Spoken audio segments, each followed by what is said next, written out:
nos tocaría la clase de hoy el B. Ok, bien. Listo, estamos en los ámbitos de aplicación de la norma penal. Ustedes recordarán que hablábamos de 4 ámbitos de aplicación de la norma penal y todos ellos absolutamente obvios porque tienen relación directa con el territorio, con la temporalidad, con las personas, con la materia, con el contenido. El primer ámbito de aplicación es el territorial o el espacial, que está regulado a partir del artículo 14 del COIP. El día de ayer trabajamos ya, me parece que el 14.1, que no es sino la regla básica del principio de territorialidad, que se trata principalmente del escenario en el que todo lo que ocurre en territorio ecuatoriano, sin lugar a dudas, debe aplicar COIP. Esto no es ninguna novedad. Vimos una suerte de disposición constitucional que advierte en qué escenario estamos frente a un territorio ecuatoriano, y luego de ello nos trasladamos al 14.2, si mal no recuerdo. En el 14.2 advertíamos que es la excepción al principio de territorialidad. ¿Y por qué excepción? Porque todos los casos que están en el 14.2 son casos en los cuales la infracción penal no ocurre en Ecuador, sino en un escenario distinto al territorio ecuatoriano. Pero estos 5 casos puntualmente son escenarios en los cuales sí se aplica COIP. Entonces, primera regla, si es en Ecuador, aplico COIP.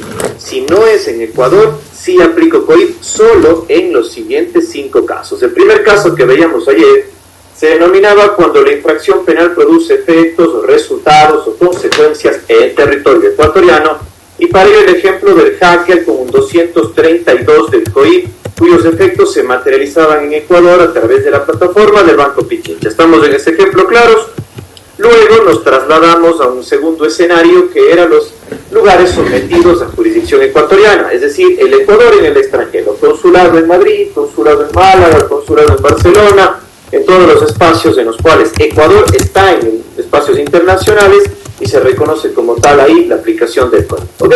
Venga, nos vamos a la siguiente, que se denomina el 14.2b, se denomina el principio, si ustedes quieren, de nacionalidad o personalidad pasiva, ¿ok? Principio de personalidad o nacionalidad pasiva. Vamos a dar lectura, por favor. Alison, 14.2b del COIP. Cada una de las bases, luego el literal.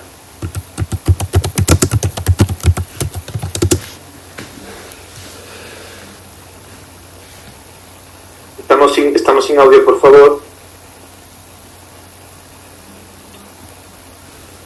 Ya lo encontré. Artículo 14. Ámbito espacial de aplicación. Las normas de este código se aplicarán a... El articulado B nos habla de que cuando la infracción penal es cometida en el extranjero contra una o varias personas ecuatorianas y no ha sido juzgada en el país donde se la cometió.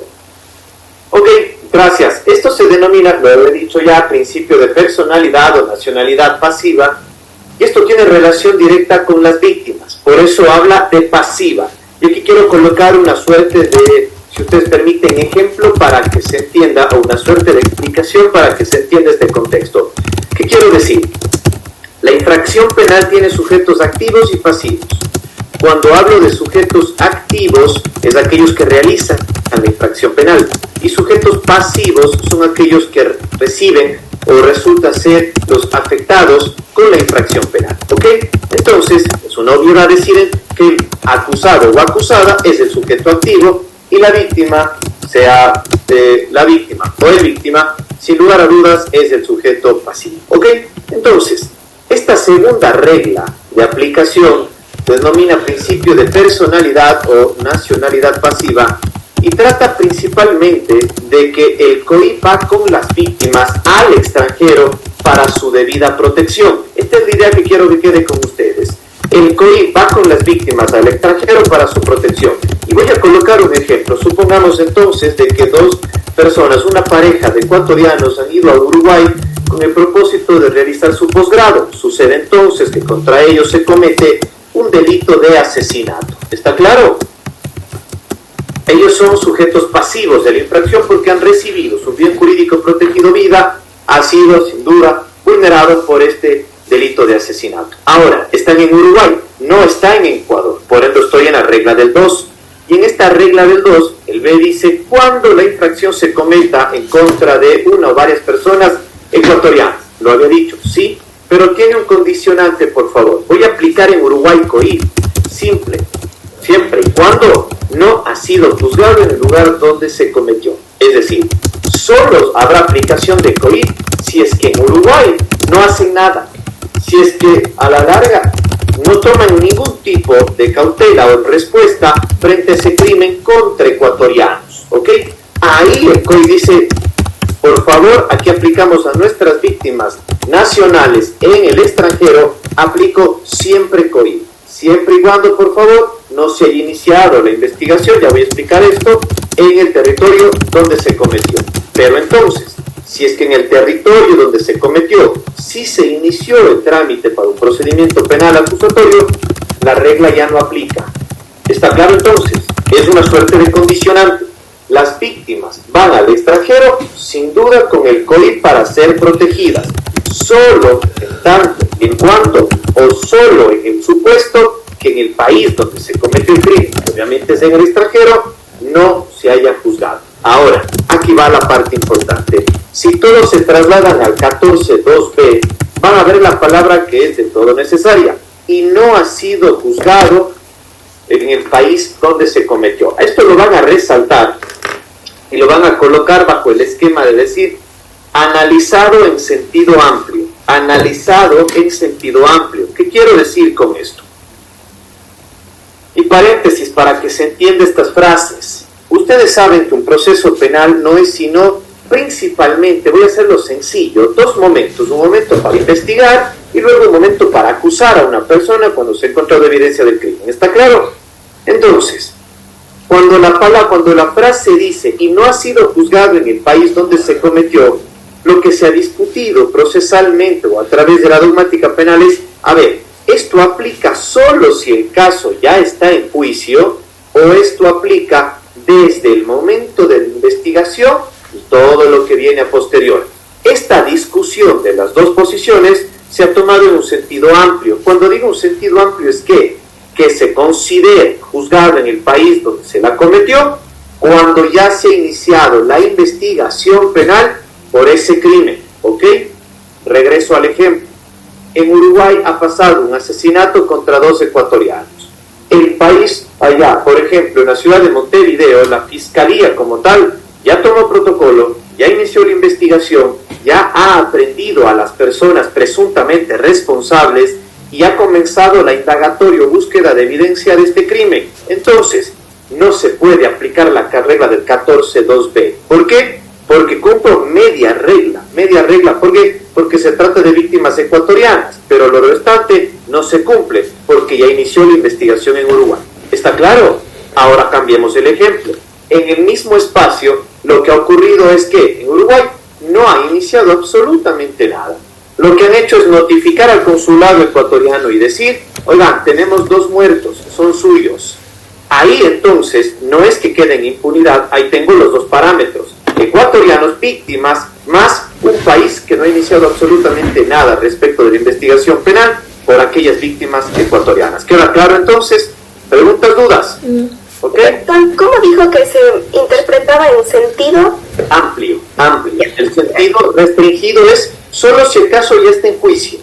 Ese es el sentido restringido. Sentido amplio, si ya se está investigando, ya se entiende que el país ha tomado una postura y por ende ha comenzado a trabajar en el caso y ya no es aplicable un 14.2b. ¿Ok? ¿Está claro, Cristina? Venga, listo. Me voy a la siguiente. 14.2c. Y en esto, démosle lectura, por favor. Wilmer Pérez, le veo en cámara. Venga, Wilmer. Ya, doctor. Literal C. Cuando la infracción penal es cometido por las o los servidores públicos mientras desempeñan sus funciones o gestiones oficiales.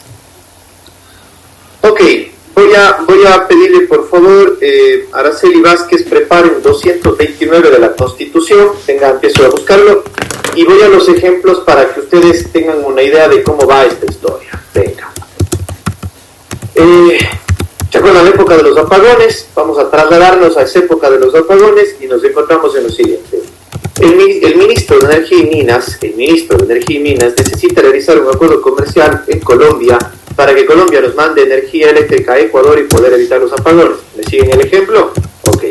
Para tal propósito, el presidente no puede ir a Colombia porque está ocupado en alguna situación distinta. ¿Ok? Lo cierto es que para que el ministro vaya hacia allá necesita la designación oficial del presidente por documento. Y el acuerdo se lo va a firmar en Bogotá. El ministro ha viajado hacia Bogotá. La noche anterior a la reunión para el acuerdo comercial está en Bogotá. Y lo cierto es de que cuando abre si ustedes quieren, la carpeta, el folder con los documentos, se da cuenta que el presidente no ha firmado la delegación. Hace el teléfono y le llama y le dice, mire, presi, firme, no hay cómo, no puedo. Digital aunque sea, no hay cómo, punto, no hay cómo. Era que hagas con mayor precaución, pero en este momento no hay cómo. Y le asienta. El ministro está en Bogotá, estamos, tiene el acuerdo redactado, pero tiene la delegación redactada, pero no firmada por el presidente. Lo cierto es de que a él se le ocurre, sin lugar a dudas, falsificar la firma del presidente de la República y el siguiente día utiliza este documento con firma falsa y lo presenta para celebrar el acuerdo comercial. ¿Está claro el ejemplo? Sin duda hay dos delitos, una falsificación de firmas de un 327 del COIP y asimismo un uso doloso de documento público falso de un 328 COIP. ¿Estamos claros? No vamos a ver los tipos penales para no demorarnos en esto. ¿Lo ha cometido? ¿Dónde ha cometido el delito? Esta es la pregunta del millón, porque estamos en ámbito espacial. En Bogotá. No lo ha hecho aquí. ¿Estamos? Ahora, la pregunta, ejemplo número 2. Este es el 1. Ejemplo número 2. El mismo ministro de Energía y Minas, la noche antes del evento, se dirige a un bar, a una discoteca, y lo cierto es que ingresa al baño de mujeres y consuma un delito de violación sexual en contra de una chica de Colombia. ¿Estamos? Estamos en medio de dos ejemplos, si ustedes pueden apreciar, de la misma persona que tiene el carácter de servidor público. ¿Ok? Y esta misma persona está en Colombia no de vacaciones, está por una delegación oficial del Estado para efectos de que pueda llevar un acuerdo comercial. Regresemos entonces a la lectura.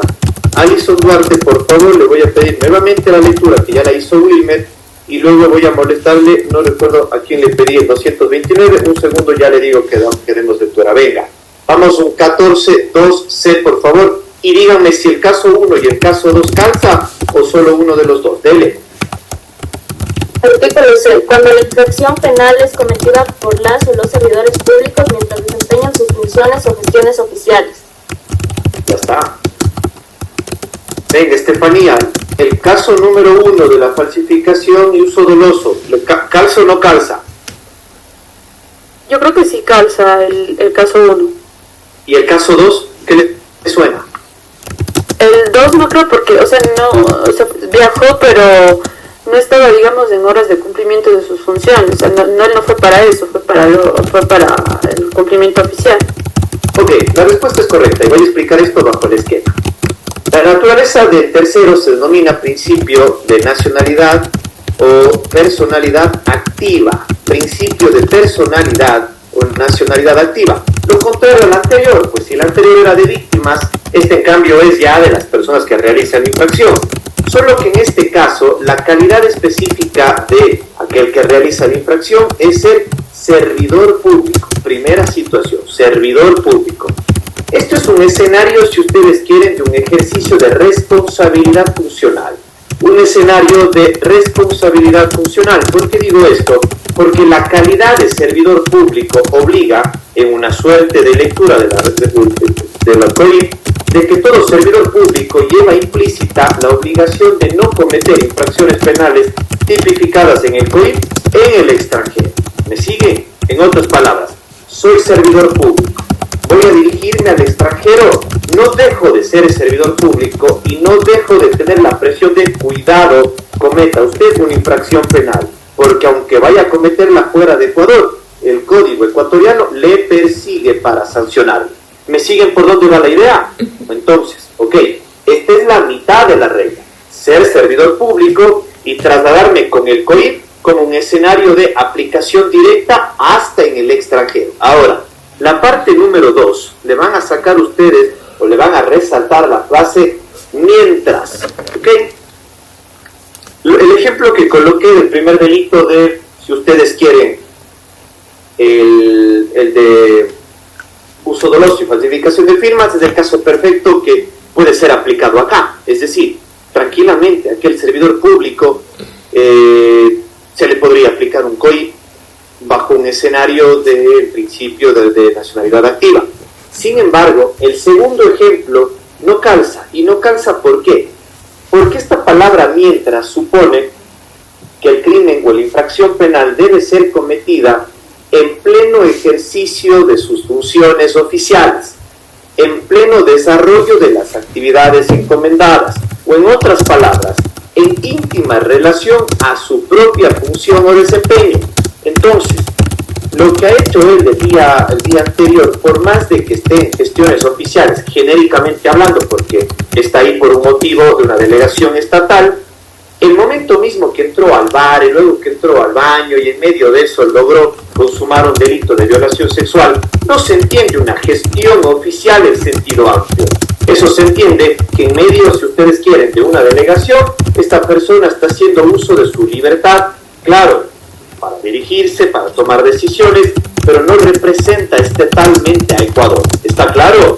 Pero el siguiente día, cuando falsificó la firma y cuando presentó un documento falso, lo está haciendo bajo un ejercicio de sus funciones. Es ministro, es delegado del presidente de la República y a consecuencia de aquello, en ese escenario, está celebrando un acuerdo comercial, si ustedes quieren, entre estados, debidamente establecido, planificado y regulado con anterioridad. Entonces, la palabra mientras supone de que esto solo debe ser mirado en un tinte de gestiones oficiales inherentes al cargo o desempeño del servidor público. ¿Me sigue el ejemplo? Entonces, el primero calza, el segundo no calza.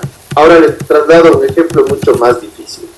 ¿Los profesores universitarios son servidores públicos, sí o no? Los que somos, si ustedes quieren, titulares, claro que sí. ¿Y los contratados, sí o no? Pues no. Sí. Sí, claro, perfecto. Los contratados, por cualquier vínculo que fuere, lo son. ¿Y de dónde sale esta regla? Bien, alguien le pidió un 229 de la Constitución. Artículo 229. Serán servidoras o servidores públicos todas las personas que en cualquier forma o a cualquier título trabajen, presten servicios o ejerzan un cargo, función o dignidad dentro del sector público. Genial. Hasta ahí es Los derechos de las servidoras y servidores públicos son... Genial, muchas gracias. A cualquier tipo, de cualquier forma, si ustedes se dan cuenta. Entonces, un profesor contratado o un escenario similar, ayudantes de cátedra, o si ustedes quieren, cualquier persona que tenga un vínculo de orden con el sector público como tal, calza perfecto en esto. Les voy a colocar el ejemplo difícil entonces. Lo cierto es de que el profesor, vamos a colocar un ejemplo de un profesor de arquitectura que ha sido tras un convenio entre universidades, se ha ido igualmente a Colombia, ¿ok? Y estando en Colombia, esta persona es encargada de un comité de aprobación de trabajos de investigación. ¿Me siguen? A consecuencia de eso, cuando llega una persona investigadora a hablar con este profesor ecuatoriano de arquitectura para pedirle la aprobación de su trabajo de investigación de determinadas situaciones de especialidad, lo cierto es de que él hace un requerimiento de un favor sexual. Esto es un tipo penal de acoso sexual. Para que tengan referencia, ya lo veremos en el siguiente ciclo, un 160 COI. ¿Ok? No vamos a darle lectura.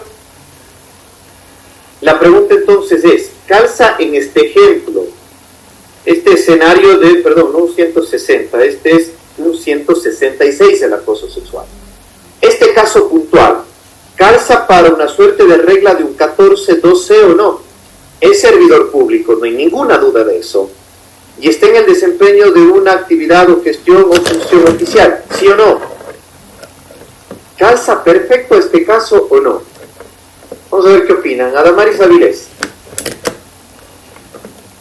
Yo opino que al desempeñar sus funciones y cometer como quiera un delito dentro de estas funciones sí calza. ¿Por qué traigo este ejemplo? La respuesta es sí, sí cabe. ¿Y se cabe por qué? Porque hay que ver esto en una suerte de escenario de cuál es la función oficial de este servidor público. ¿Ok? Debe haber una relación y por eso lo decía.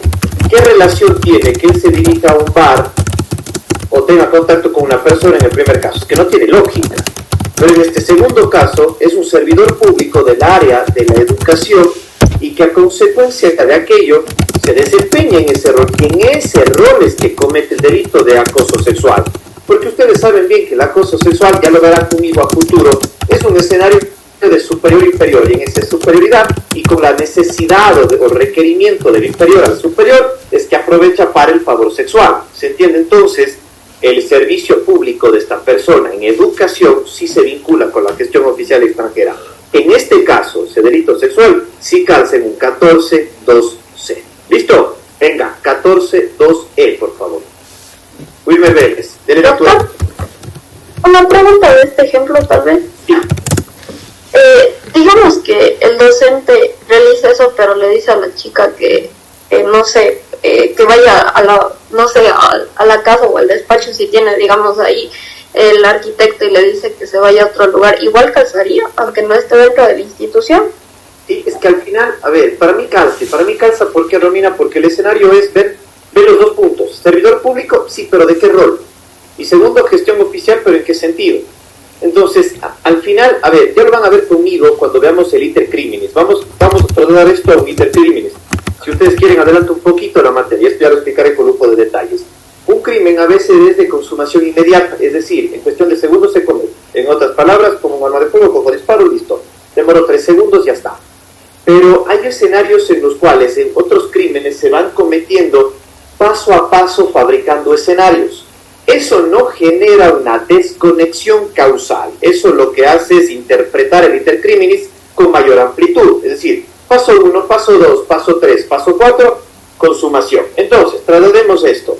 Le conoció a la persona, tomó su teléfono celular, le pidió que vaya al estudio arquitectónico y en el estudio arquitectónico, ya lejos del Congreso de Arquitectura, fue cuando consumó el delito.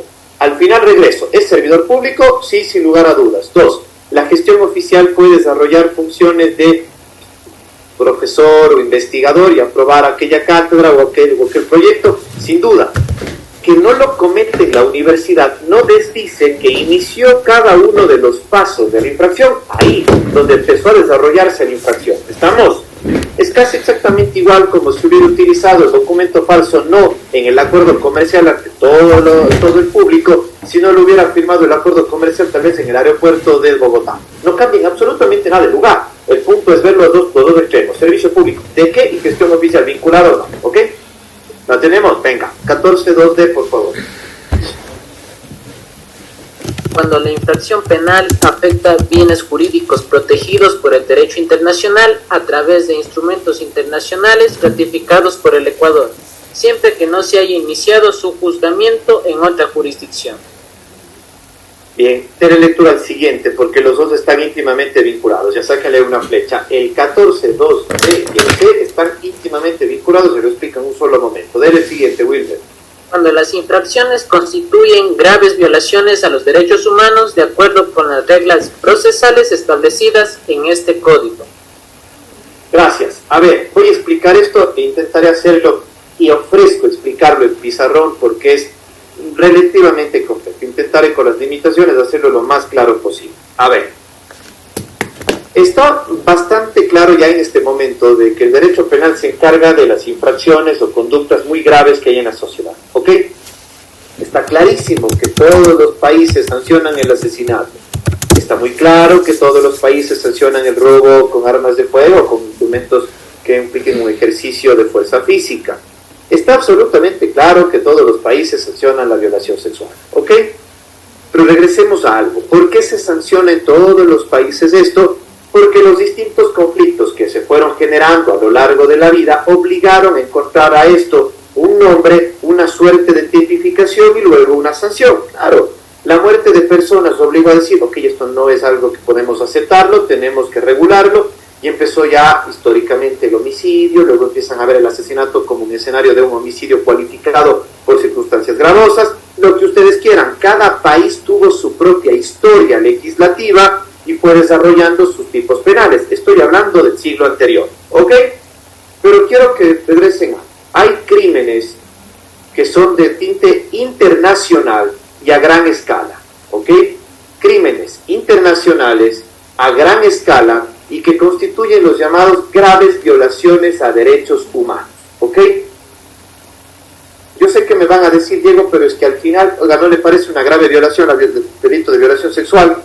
Claro que es una grave violación a la integridad sexual de la persona, lo sé, pero estoy hablando en un tinte internacional. Quiero que ustedes vean, y sobre todo lo puedan revisar con ejemplo. Vámonos al artículo 79, ¿ok?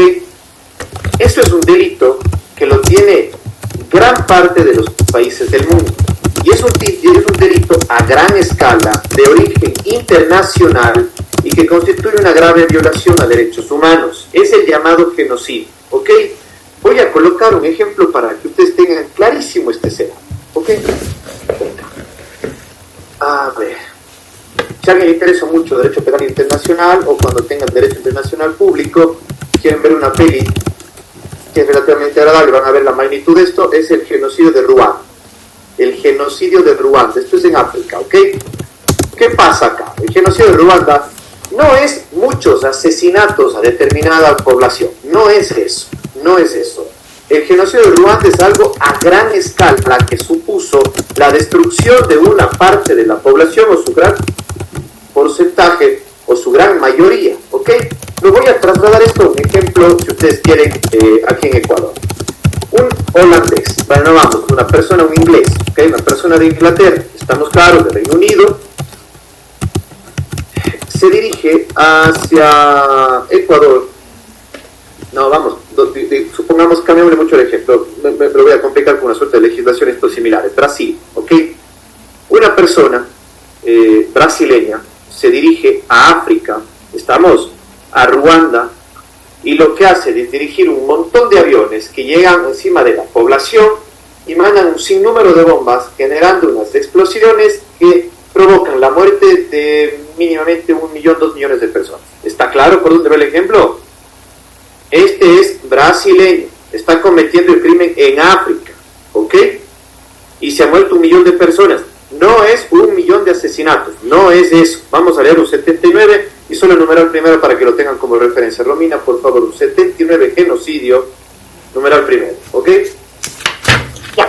Genocidio. La persona que, de manera sistemática y generalizada y con la intención de destruir o total o parcialmente a un grupo nacional, étnico, religioso o político, realice cualquiera de los siguientes actos, será sancionada con pena privativa de libertad de 26 a 30 años. ¿Ok? ¿Se dan cuenta que no son múltiples asesinatos, sino ya una conducta que tiene otro tinte? Es decir, es una intención de una destrucción total o parcial de determinado grupo nacional, étnico, religioso o político, cualquiera que sean los actos, matanza de miembros del grupo. ¿Ok? Si quieren trasladarlo a Ecuador, los guaraníes, ¿ok? Háganse la idea de que vienen aviones o vienen determinadas personas y lo que hacen es lanzar un montón de bombas y terminan con toda la comunidad. Eso no es un asesinato bajo ningún concepto, eso es un clarísimo genocidio, porque están sin duda destruyendo total o parcialmente a una comunidad absolutamente reconocida por nuestro país. ¿Está claro por dónde va esto? Entonces, con ese antecedente necesito explicarles. Hay crímenes que están en todas las legislaciones penales, pero que son de origen internacional. Cuando hablo que son de origen internacional, hablo principalmente de dos fuentes o dos instrumentos internacionales. Uno, el Convenio de Ginebra, y dos, el Estatuto Penal de Roma. Dos instrumentos internacionales, no los únicos, pero los más importantes sin duda. El Estatuto Penal de Roma y el Convenio de Ginebra. ¿Qué hacen estos dos? Estos dos lo que hacen es, a ver, primero, Ecuador es suscriptor de aquellos dos. Segundo, lo que hace es decirle a todos los países, miren, hay crímenes absolutamente escandalosos a gran escala que comprometen situaciones absolutamente delicadas, por ejemplo, la identidad de determinado grupo, la identidad de determinada etnia, la postura religiosa de una gran comunidad. En otras palabras, se transgrede derechos humanos a gran escala. Entonces, les pedimos a todos ustedes que están suscribiendo este instrumento internacional, tengan la amabilidad de regular en sus propias legislaciones estos tipos penales. ¿Estamos? Entonces, si me voy a un 79, ya voy a explicar todos los esquemas de delitos en el COI que vienen desde situaciones internacionales. Lo que ha hecho Ecuador no fue que a un asambleísta se le ocurrió, ¿qué tal si nos mandamos un genocidio?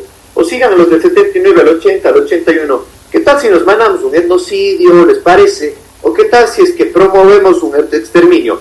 Y de loco se les ocurrió acá. Esto viene internacionalmente. Esto les tocó a la Asamblea Nacional en algún momento recibir el convenio y decir, mire señores, tenemos que regular esto porque Ecuador es suscriptor de un instrumento internacional. Así que tengan la amabilidad, sentémonos a redactar correctamente esto, porque por obligación debe estar en el COI. No sabemos mucho, pero tenemos los insumos internacionales. Así que venga, redactemos, ¿ok? ¿Cuáles son los tipos penales que están en este esquema? Anoten por favor, del 79 al 89 y luego del 111 al 139. ¿Estamos? Repito, 79, 89 y luego 111 a 139. ¿Qué pasa entonces? Incorporados ya estos, necesito que nos vayamos a cada inicio. 79, por favor. Romino, usted estaba en el 79. ¿Cómo se llama la sección de ese catálogo de delitos?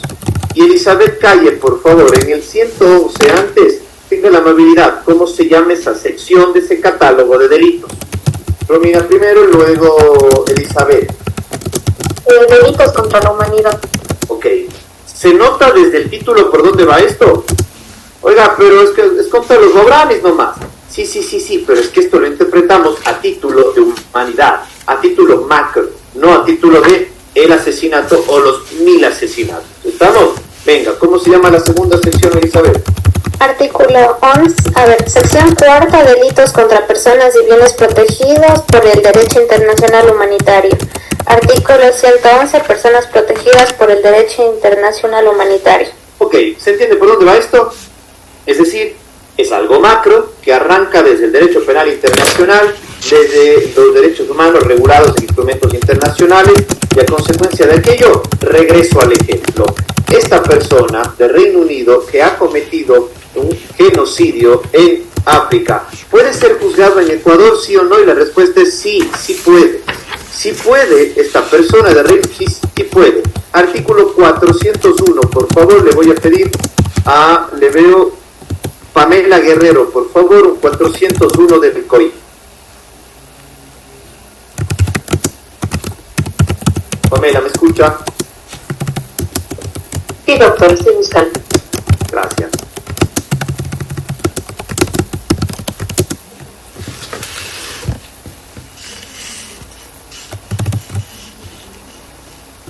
Ya, doctor. Artículo 401. Jurisdicción universal. Los delitos contra la humanidad pueden ser investigados y juzgados por la República del Ecuador, siempre que no hayan sido juzgados en otro estado o por cortes penales internacionales, de conformidad con lo establecido en este código y en los tratados internacionales suscritos y ratificados. ¿Se dan cuenta por dónde va esto? Es decir, parecería un escándalo que se juzgue aquí un genocidio ocurrido en África por parte de un inglés, pero no es ninguna locura, y no es ninguna locura porque estamos juzgando un crimen que no es un crimen sencillo o, si ustedes quieren, nacional. Estamos juzgando un crimen a gran escala y aquí regreso a una situación puntual. ¿Cuál es el propósito de la existencia de estas infracciones contra la humanidad y contra graves violaciones a derechos humanos? El eje esencial es evitar la impunidad, ¿ok?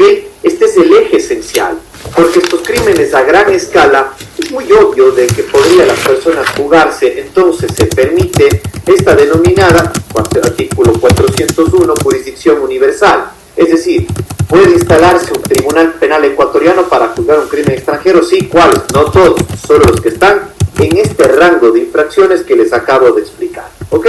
Entonces, vamos a preparar dos normas adicionales para que nos guiemos aún más. Kevin Morocho, le voy a pedir, Kevin, un 404.6 y le voy a pedir a Sebastián Cabrera un 405, por favor, ¿ok? Necesito explicar esto en una suerte de que ustedes quieren un poco más de detalle. Doctor, ¿Sí? una consulta sobre esta norma. Nosotros podemos juzgar, porque de lo que generalmente había visto es que en caso de que alguien que haya cometido estos tipos de crímenes y llega a estar en un país que es firmante y ratificante ya sea del tratado de que los dos tratados que se mencionaron se tiene que notificar, si no estoy mal, a las cortes internacionales para que tengan conocimiento, pero o sea, se puede juzgar sin la necesidad o es obligatorio que las cortes tengan el conocimiento de que se va a juzgar.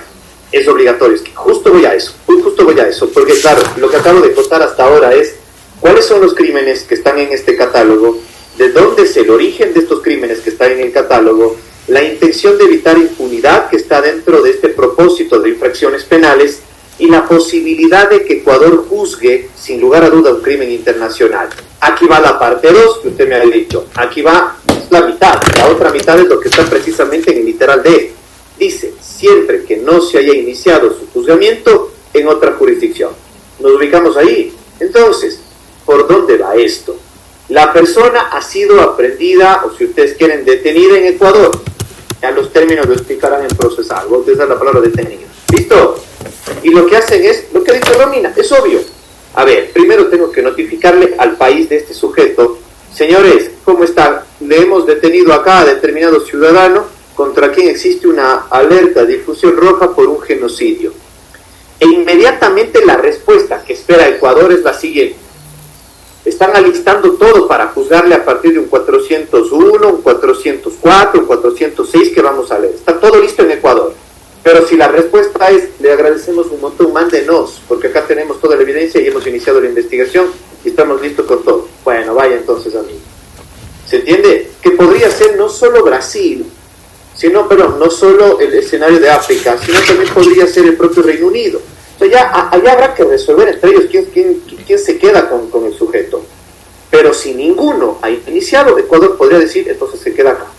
Y se queda acá, ¿por qué? Porque cumple el segundo parámetro. El segundo parámetro es, si no se ha iniciado y no existe absolutamente nada realizado en otro, me voy a la intención. ¿Cuál es la intención? Evitar impunidad. Porque no puedo lavarme las manos. Mire, como yo no soy ni África y tampoco soy Reino Unido, problema mío no es, vaya nomás. No tiene sentido eso, por ser un crimen a gran escala. Lo cual no pasa en otros escenarios, si ustedes se dan cuenta. Si se trata de un asesinato y a la persona le encuentran, si ustedes quieren, en Perú no va a instalar el juicio de asesinato de un sujeto. Perú lo que va a decir es, tengo al sujeto, les mando. Pero aquí no voy a juzgarle porque no es un caso del catálogo de lo que antes explicamos. Entonces, regreso a esto. Dos apartados existen en este literal D. El primero de ellos, infracciones penales que están en este catálogo que tienen como antecedente tratados internacionales con el propósito de evitar impunidad y que puede entonces aplicarse jurisdicción universal en tanto y en cuanto tras el aviso oficial me diga no hay juzgamiento, no hay investigación, no hay absolutamente nada iniciado contra él, entonces evitar impunidad, arranca Ecuador y activa las normas que vamos a explicar. Antes de leer, venga, Alison, la pregunta, por favor. Doctor, disculpe, el ejemplo que podría pasar con este caso, con este artículo, tal vez puede ser el caso de Julian Assange, lo del Wikileaks y todo el aparataje que se armó para que le pusieran a él. Sí, a ver, voy a hablar al final, lo adelanto un poquito. Si ustedes se dan cuenta, eso es un caso de 3 personas, ¿no? Una persona nacional que está reclamado por otro país y un Ecuador que le dio determinado asilo, si es que la palabra lo permite, para efectos de tutelar derechos fundamentales y demás. Claro, yo no recuerdo la infracción penal del cual estaba acusado él, me parece que era una situación vinculada a temas informáticos, no sé si usted me recuerda. Eso el uno es temas informáticos y el otro es un tema de, si no estoy mal, de abuso sexual, porque en el país del que él era un tema del abuso sexual y después a nivel internacional era el tema del informático. Bien, ahora aprovecho esto, lo respondo unos minutos más. Venga. ¿Qué pasa ahí? No es este esquema. Y no es este esquema, ¿por qué no es este esquema? Porque no está en el catálogo de delitos como tal, ¿ok? No es este esquema. Si es que hubiera sido el mismo caso de Assange, pero sería un genocidio, cambiaría todo. Y cambiaría todo porque a lo mejor le dicen Ecuador, júzguele, ya no me quiere mandar, no hay problema, ok. Discutamos internacionalmente quién es el competente para hacerlo, pero júzguele. En Ecuador no pasa eso, y esto tiene vinculación directa con la extradición, ¿ok? Y que voy a contar un poquito con lo que le pasó al Fito y la extradición de muchas personas. A ver, la extradición resulta ser un proceso, una suerte de requerimiento que hace un Estado de su nacional para ser trasladado hacia determinado espacio para que sea juzgado. Entonces hay dos estados, si ustedes quieren. el requiriente y el requerido, y es el que pide que se traslade a la persona y el que recibe aquel pedido. Este escenario sin duda se regula bajo dos esquemas. Un esquema de tratados bilaterales en los cuales se hayan comprometido mutuamente a enviar nacionales o recibir nacionales y demás. Pero también tiene un componente, si ustedes quieren, garantista de derechos de acuerdo a su propia legislación. Ecuador, como tal, hace algunos años prohibía la extradición de nuestros nacionales. No mandábamos a los nuestros, se quedaban aquí, ¿se acuerdan? Pero ya lo aprobamos, así que al final del día, por eso se fue el pito, así ni más ni menos. Entonces, la lógica de esta primera parte es ver, a ver, tenemos un vínculo internacional, tenemos tratados internacionales, ¿cómo se encuentran desarrollados estos? Genial. Segundo, ante la petición formal de que yo le envíe, lo que obligatoriamente hace Ecuador son dos cosas. Primero, el crimen que usted me está pidiendo que le va a juzgar a él allá, ¿lo tengo acá? Si la respuesta es sí, sí lo tengo regulado, el abuso sexual y ataques informáticos, paso número 1. Paso número 2, las condiciones o las garantías de un juicio justo son tan evidentes aquí como allá, sí lo puedo verificar, listo, hemos pasado. Pregunta número 3, oiga, ya en este tercer punto, tenga la amabilidad, su legislación permite la extradición y puede ser que aquí en Ecuador se traba todo. Oiga, sí, todo bien, pero es que aquí nos prohíbe. ¿Ok? Hasta hace algunos años nos prohíbe.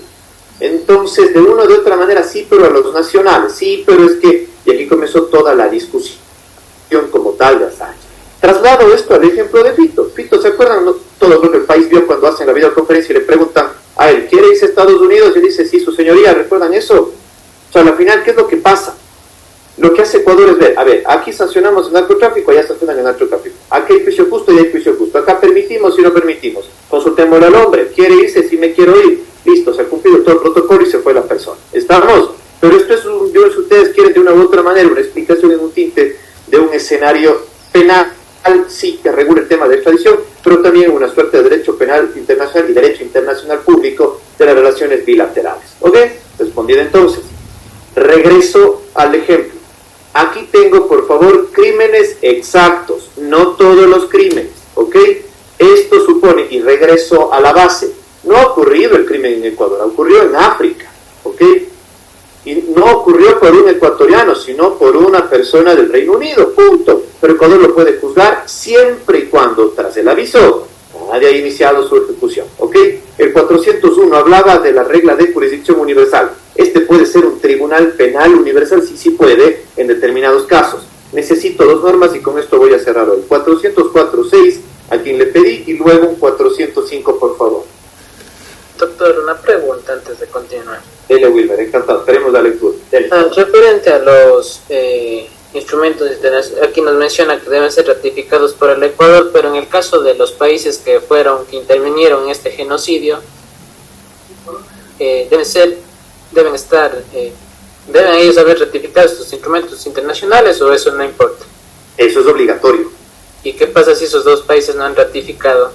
Si esos países no han ratificado, se enfrasca un problemón porque ahí empieza a cuestionarse si es que tienen la obligación o no de remitir a los nacionales o de intervenir, si ustedes quieren, como externos en la remisión de la prueba. Le doy un ejemplo. Supongamos que en Ruanda no está sancionado el genocidio, supongamos que en Reino Unido no está sancionado el genocidio, pero en Ecuador está sancionado el genocidio. ¿Estamos? ¿Qué es lo que pasa? Y si usted quiere, este es el escenario intermedio. Las dos posturas podrían ocurrir ahí. Postura número 1. Ecuador lo que va a decir es, ok, he aprendido a la persona, está acá en Ecuador, voy a avisar a Ruanda. Ruanda lo que dice es, yo no tengo nada que ver acá, porque acá lo que ha cometido este ciudadano para mí es un montón de asesinatos, así que yo no tengo regulado el genocidio. Me voy al Reino Unido, el Reino Unido me va a decir tampoco, entonces Ecuador puede, pese a aquellos dos, puede, porque Ecuador sí es suscriptor. Y Ecuador tranquilamente lo que podés decir, ok, no han iniciado como tal el procedimiento porque ustedes no tienen en su legislación, pero aquí, internacionalmente, y en Ecuador, sí está el genocidio, así que aquí me voy a instalar. Y lo que aplico entonces son instrumentos internacionales ya no vinculados a el tipo penal de genocidio, pero sí una colaboración bilateral de remítame las pruebas, remítame las evidencias, remítame los informes, y aquí me instalo. ¿Está claro entonces? Este es el escenario, porque imagínese si dependiéramos, Wilmer, de que todo el mundo lo apruebe, sería dificilísimo llegar a juzgar, y la intención de fondo es evitar impunidad. Entonces, lo difícil sería, ¿qué tal que ninguno tiene aceptado en los tratados internacionales? Claro, ahí el esquema es absolutamente distinto. Y le doy la respuesta intermedia que yo decía. Hay la Corte Penal Internacional, ¿ok? Hay la Corte Penal Internacional en la cual, cuando la situación se presenta de tal forma que no queda claro quién mismo debe hacerlo, normalmente suele lavarse las manos, lo digo entre comillas, vaya, que internacionalmente se resuelva esto ante la Corte Penal, y sean ellos internacional, y sean ellos quienes tomen cautela sobre esto y verifiquen en qué condiciones están, ¿ok? Así que este es el punto medio, si usted quiere, para evitarnos un conflicto interestatal, ¿ok? ¿Queda claro? En esa figura, ahí es donde se abre paso por parte de la Corte que existan las opiniones internacionales si es que el crimen o no debería ser catalogado.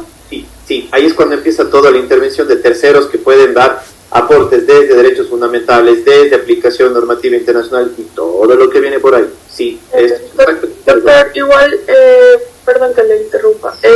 O sea, la consecuencia jurídica que tendría prácticamente, o sea, sería como que alguna sanción o algo así.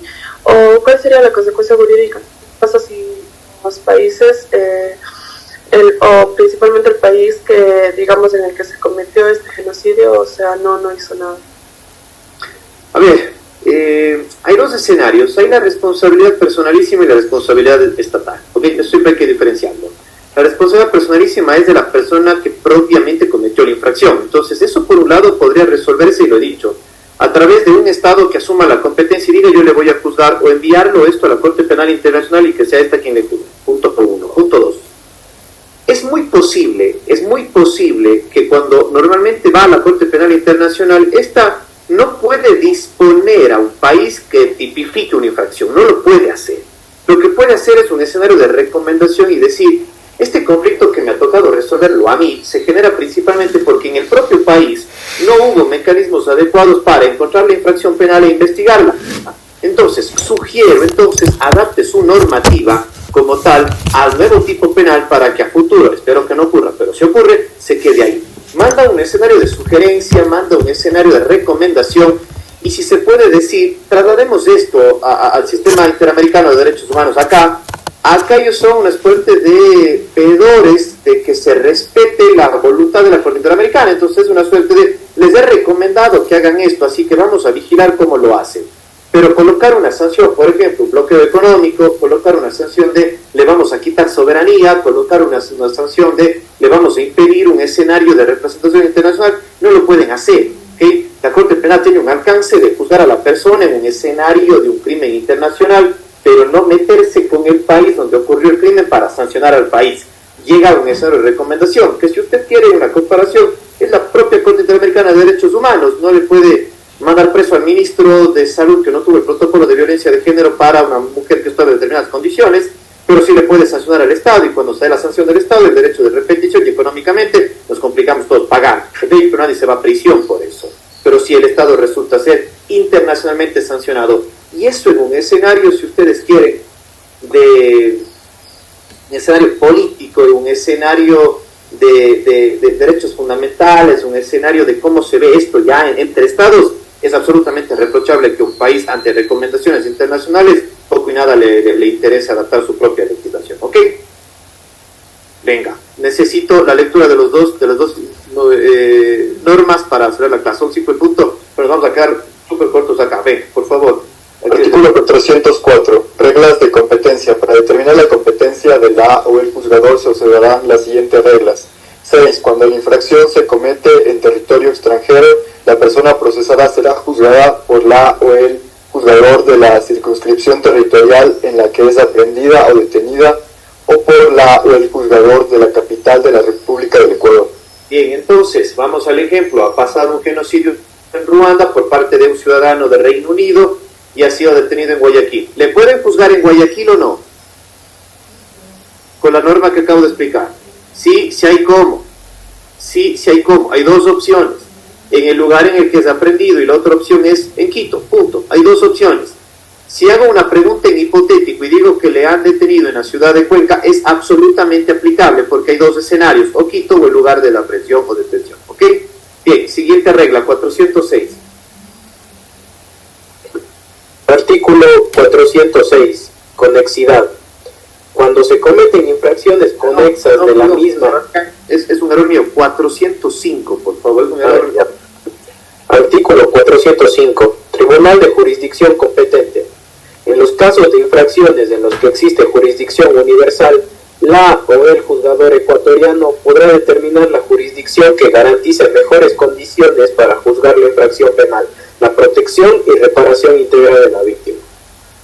¿Se acuerdan cuando que hablaba yo que cuando existen estos pedidos de crímenes internacionales, de requerimientos de otros países, lo que hace Ecuador también es ver en qué condiciones se va a juzgar a la persona, porque somos un Estado garantista, y no somos garantistas con los ecuatorianos, sino con todo el mundo. O sea, al final del día, si es que tenemos un requerimiento en 405, lo que permite es que un propio tribunal o la propia justicia ecuatoriana vea las condiciones de un juicio de un crimen a gran escala. ¿Se dan cuenta de esto? Esto no es una suerte de es nacional y me importa y se va, o ha ocurrido aquí me importa y se va. Es un escenario de ver, a ver, cuáles son las mejores condiciones de un juicio justo. Y un juicio justo hablo de reglas claras procesales que garanticen un equilibrio para efectos de que se pueda juzgar una conducta. Entonces, tomemos todas las reglas. 401, 404, 6 o 405, 404, 6 o 405, todas ellas, a la luz de los dos grupos de catálogo de delitos, sirve para interpretar ¿qué cosa? Que se puede aplicar COIP, aún así el crimen a gran escala no sea cometido en Ecuador, en tanto y en cuanto se cumplan todos estos parámetros. ¿Está claro? Y esto principalmente es el 14.2D, 14.2E. ¿Listo? Ok. 5 y 3 de la tarde. Disculpen ustedes los minutos que nos hemos pasado. Terminamos por hoy. Que tengan buen fin de semana. Nos vemos la siguiente semana.